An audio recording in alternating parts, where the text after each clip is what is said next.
तो बच्चों, आज की इस वीडियो में हम लोग फिर से बात करने वाले हैं आप लोगों के कक्षा 6 के किसलय जो बुक है उसके 9 नंबर पाठ की, जिसका नाम है बाल लीला। ठीक है, तो मुझे आशा है कि आप लोगों के टीचर ने इस चैप्टर को जरूर समझाया होगा और आप लोग बहुत अच्छे से समझे भी होंगे। हाँ, अगर किसी को कोई डाउट रह गया हो कि सर हम लोग कोई भी चैप्टर, ठीक है, कोई भी चैप्टर अगर आप लोग समझ नहीं पा रहे हो तो मुझे कमेंट सेक्शन में ज़रूर बता सकते हैं और मैं क्या करूँगा, नेक्स्ट वीडियो में आपके कमेंट के हिसाब से आपका चैप्टर सॉल्यूशन लेकर आ जाऊँगा, चैप्टर को एक्सप्लेन कर दूँगा। अब बात करते हैं हम लोग प्रश्न अभ्यास की, जिसमें से पहला नंबर प्रश्न है जो कि पाठ से आगे निकल कर आ रहा है कि अपने साथियों द्वारा लगाए गए आरोपों को गलत बताने के लिए कृष्ण अपनी माँ के सामने कौन कौन से तर्क रखते हैं।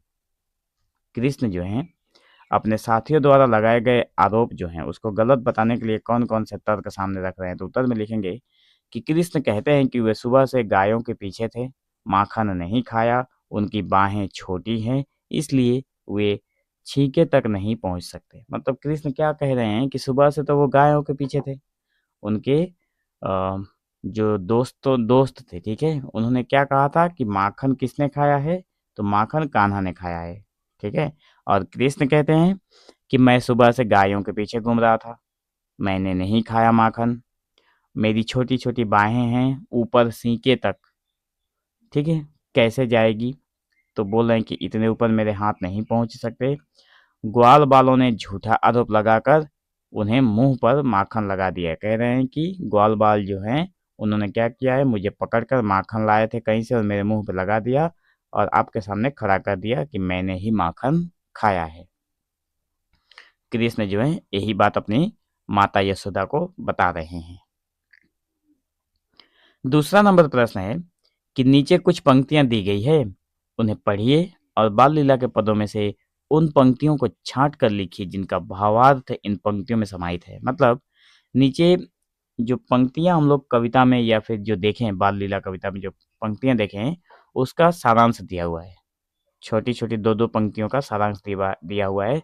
अब पूछा गया है कि ये जो सारांश है, माँ मैं अभी बहुत छोटा हूँ, छोटी छोटी मेरी बाहें हैं, सीका मैं किस तरह पा सकता हूँ, माँ मेरे सभी दोस्त अभी दुश्मन बन बैठे हैं, मेरे मुंह पर जबरदस्ती माखन लगा दिए हैं।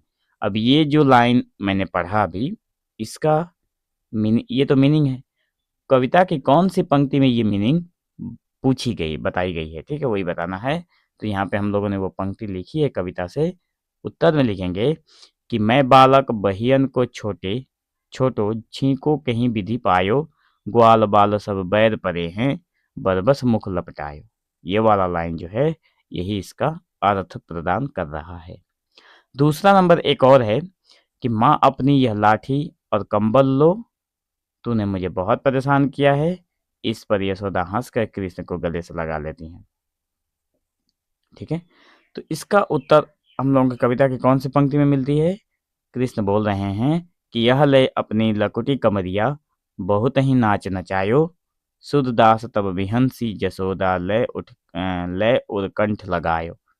ठीक है, तब जाकर उनकी माँ जो है कृष्ण को हंसकर गले लगा लेती हैं, जब कृष्ण माँ को समझाते समझाते माँ से रूठ जाते हैं। ठीक है, तो यहाँ तक हम लोगों ने देख लिया। अब देखेंगे पाठ से आगे। पहला नंबर प्रश्न है कि अपने बचपन की कोई भी मजेदार घटनाएं लिखिए। ठीक है, कोई भी एक मजेदार घटना जो आपके साथ घटी हो, आप भी एग्जाम में वो लिख सकते हैं। मैंने एक लिखा है कि एक बार मैं खेलते खेलते गिर गया और रोने लगा, बाद में पता चला कि मुझे चोट भी नहीं लगी थी, यह देखकर सब हंसने लगे।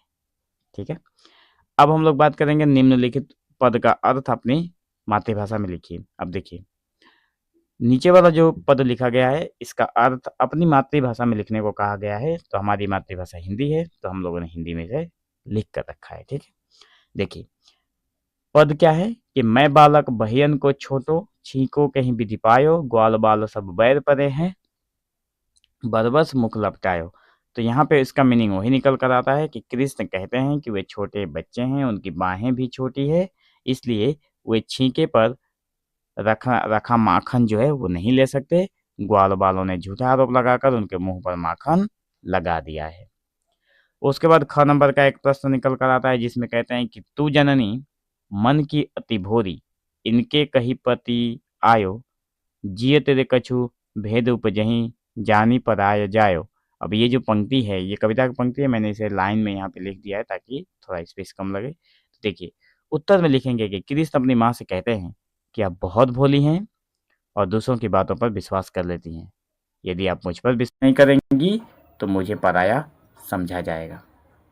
यही बात वो कहते हैं। अब हम लोग बात करेंगे व्याकरण भाग की, जिसमें एक ही व्याकरण आप लोगों के लिए दिया गया है कि निम्नलिखित शब्दों को स्थानीय बोली में क्या कहते हैं लिखिए। जो ये शब्द दिए गए हैं उसको स्थानीय बोली में क्या बोलेंगे, मतलब भटकयो, बहियन, छींको, परायो, लुकटी।